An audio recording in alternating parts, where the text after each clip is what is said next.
Morning student.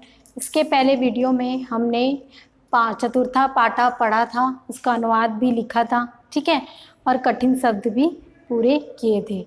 आज हम प्रश्न अभ्यास में आते हैं। तो प्रश्न अभ्यासा में पहला है पाठे दत्तम गीतम सस्वर गायत। पाठ को गीत के अनुसार गाएंगे, यानी जैसा लिखा गया है बुक में उसी प्रकार आप एक बार उसको गाएंगे। प्रश्न क्रमांक 2 में आते हैं। अधोलिखितानां प्रश्नानाम उत्तराणि एक पदेन लिखत। नीचे लिखे हुए प्रश्नों के उत्तर एक पद में लिखे। क स्वकीय साधनम किम भवति। अपना साधन क्या होता है? तो यहाँ पे तो स्वकीयम साधनम बलम भवति। अपना साधन क्या होता है? बल होता है। ख पथि के विषम प्रक्र। रास्ते में कौन से विषम आ गए थे? ठीक है, तो पथि पाषाणा, तो पाषाण यानी पत्थर आ गए थे। प्रक्र सततम किम करणीयम। लगातार हमें क्या करना चाहिए? ध्येय स्मरणम। सततम ध्येय स्मरणम करणीयम। एतस्य गीतस्य रचयिता का। इस गीत के रचनाकार कौन है? तो एतस्य गीतस्य श्रीधर भास्कर वर्णेकरः। अंगा सकृदसा कवि मन्यते। अंगा में आएगा इस वह कौन से कवि को माना जाता, मतलब उन्हें कौन से कवि की संज्ञा दी गई है? ठीक है, तो उन्हें राष्ट्र कवि की संज्ञा दी गई है। अब क्वेश्चन नंबर 3 में आते हैं। मंजुषाता क्रियापदानी चित्वा रिक्त स्थानानि पूर्यात्। तो यहाँ पे क्या गया है कि नीचे लिखे क्रियापदों को चुनकर रिक्त स्थानों को पूरा करें।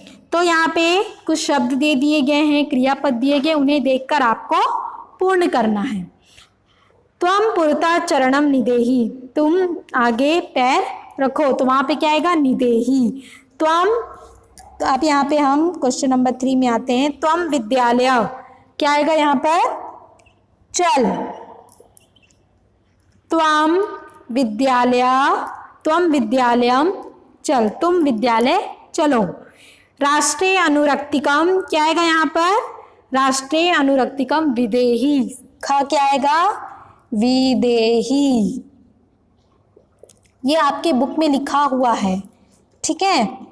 ग मह्यम जलम, मह्यम जलम देहि। मुझे जल दो, तो क्या आएगा यहाँ पर? देही। घ में आते हैं हम। मूढ़ खालिस्तान धनागम तृष्णाम। तो यहाँ पे कहा गया है कि मूढ़ जही ही, तो यहाँ क्या आएगा? जही ही। अंगा खालिस्तान गोविंदम, तो क्या आएगा? भज, यानी गोविंद का नाम जपो। च सततम ध्येय स्मरणम। यहाँ क्या आएगा? च में सततम ध्येय स्मरणम कुरु, तो हमेशा ध्येय स्मरण करना चाहिए, तो यहाँ क्या आएगा? कुरु। ठीक है, तो क्वेश्चन नंबर 3 भी कंप्लीट हो गया है। क्वेश्चन नंबर 4 में आते हैं। मंजुषाता अव्यय पदानी चित्वा रिक्त स्थानानि पूर्यात्। अब नीचे लिखे अव्यय पदों को चुनकर रिक्त स्थानों को पूरा करें। क्वेश्चन नंबर 4 का है ये। विद्यालयस्य खालिस्थान एकम उद्यानम अस्ति। तो यहाँ पे क्या आएगा? विद्यालय पुरतः एकम उद्यानम अस्ति। विद्यालय के आगे एक उद्यान है। सत्याम खालिस्थान जयते, सत्याम एव जयते। किम भवान स्नानम कृतवान। क्या करने से स्नान करना चाहिए यहाँ पे बोला गया है? तो खलु, खलु यहाँ पे। किम भवान स्नानम कृतवान खलु। स यथाम चिंतयति खालिस्थान आचरति। वह जैसा सोचता है वैसा ही करता है, तो यहाँ क्या आएगा? तथा। जो जैसा सोचता है वो वैसा ही करता है। इस वाक्य को सुना है आपने, उसी चीज को यहाँ पर दिया गया। ग्रामम खालिस्थान वृक्षा संति परिता। यहाँ क्या आएगा? परिता। परिता का मतलब होता है चारों ओर, तो गांव के चारों ओर क्या है? वृक्ष हैं। विद्याम खालिस्थान जीवनम वृथा। तो यहाँ आएगा बिना। विद्या के बिना जीवन व्यर्थ है, ठीक है। खालिस्तान 6 है, खालिस्तान भगवंतम भज, तो सदा भगवंतम भज, हमेशा भगवान का नाम जपना चाहिए। अब क्वेश्चन नंबर 5 में आते हैं, विलोम पदानी योज्यत, विलोम पदों को जोड़िए। पुरता का होगा पृष्ठतः, स्वकीयम परकीयम, भीति सहसा, अनुरक्ति विरक्ति, गमनम आगमनम। ठीक, तो स्वकीयम का मतलब आपको पता है अपना, परकीयम मतलब दूसरे का, पुरता मतलब क्या होता है आगे, पृष्ठता मतलब अंदर, भीति का मतलब होता है डर, तो उसका विलोम शब्द क्या होगा साहस। अनुरक्ति, अनुरक्त होना, तो उसका क्या होना है, अनुरक्त मतलब सबके साथ रहना, विरक्ति मतलब अलग रहना। गमनम मतलब जाओ, आगमनम मतलब आओ। ठीक, प्रश्न क्रमांक 6, लट लकार पदेभ्यः लोट विधि लंग लकार पदानाम निर्माणम कुरुत। अब यहाँ पे लट लकार, लोट लकार और विधि लंग लकार में पदों का निर्माण करना है। ठीक है, तो यहाँ पे लट लकार आपको दे दिया गया है और लोट लकार और विधि लंग लकार आपको बनाना है। तो जैसे यहाँ लिखा है पठती, तो लोट लकार क्या होगा पठतुम, ठीक है, पठेत। ठीक, तो खेलसी का लोट लकार क्या होगा खेल, और विधि लंग लकारे खेले। खादंती का लोट लकारे खादंतु खादेयु, पिबामी पिबानी पिबेयम। हसता का क्या होगा हसताम हसेताम, नयामः नयाम नयेम। ठीक है, तो ये आपको जो धातु रूप पढ़ाया था उसी के अकॉर्डिंग ये हो रहा है। ठीक है, तो आपको लट लकार से लोट लकार और विधि लंग लकार में परिवर्तन करना है। अब हम आते हैं प्रश्न क्रमांक 7, अधोलिखितानि पदानि निर्देशानुसारम परिवर्त्यात्। नीचे लिखे पदों को निर्देशानुसार परिवर्तित करना है। तो गिरी शिखरे, गिरी शिखर लिखा है तो उसको सप्तमी एक वचन में आपको लाना है, तो क्या होगा गिरी शिखरे। ठीक, पथिन का सप्तमी एक वचने पथिनी, राष्ट्र का चतुर्थी एक वचने राष्ट्राय, पाषाण का सप्तमी एक वचने पाषाणे, यान का द्वितीया बहुवचन में क्या होगा यानानी, शक्ति का प्रथमा एक वचन शक्ति होगा। ठीक, पशु का सप्ती बहुवचन पशुषु। अब प्रश्न क्रमांक 8 में आते हैं हम, उचित कथनानाम समक्षम आमम अनुचित कथनानाम समक्षम ना इति लिखत।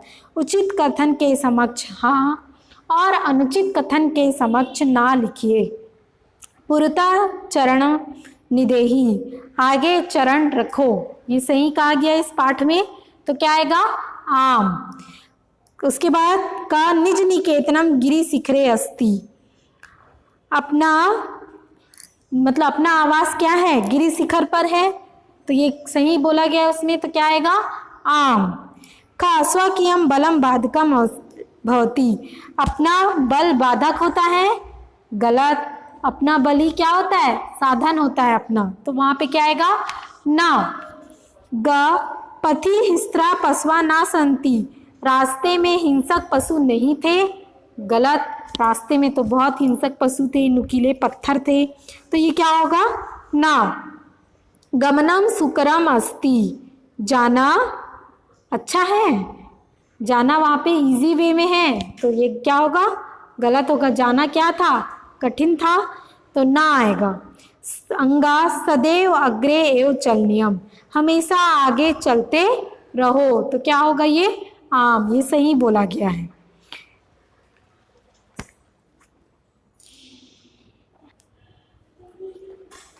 प्रश्न क्रमांक 9, वाक्य रचनाया अर्थ भेदम स्पष्टीकुरुत। तो यहाँ पे दिया गया है कि वाक्य की रचना करिए अर्थ के भेद को स्पष्ट करते हुए। तो यहाँ पे 2 शब्द दिए गए हैं, जैसे कि इसमें बताया गया है परिता, परिता का मतलब होता है चारों ओर और पुरता का मतलब होता है आगे, तो उसका वाक्य प्रयोग करना है। विद्यालयम परिता वृक्षा सन्ति, विद्यालय के चारों ओर वृक्ष हैं।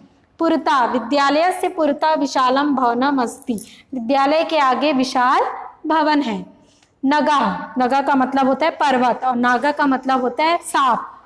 ऐसा नगा उन्नता अस्ति, यह पर्वत उन्नत है। नागा मतलब सांप, वृक्षस्य मूले नागा अस्ति, वृक्ष के जड़ में नाग है, मूले मतलब जड़। थर्ड है आरोहणम। ठीक है, तो आरोहणम का मतलब होता है चढ़ाई करना, आरोहणम का मतलब होता है उतरना।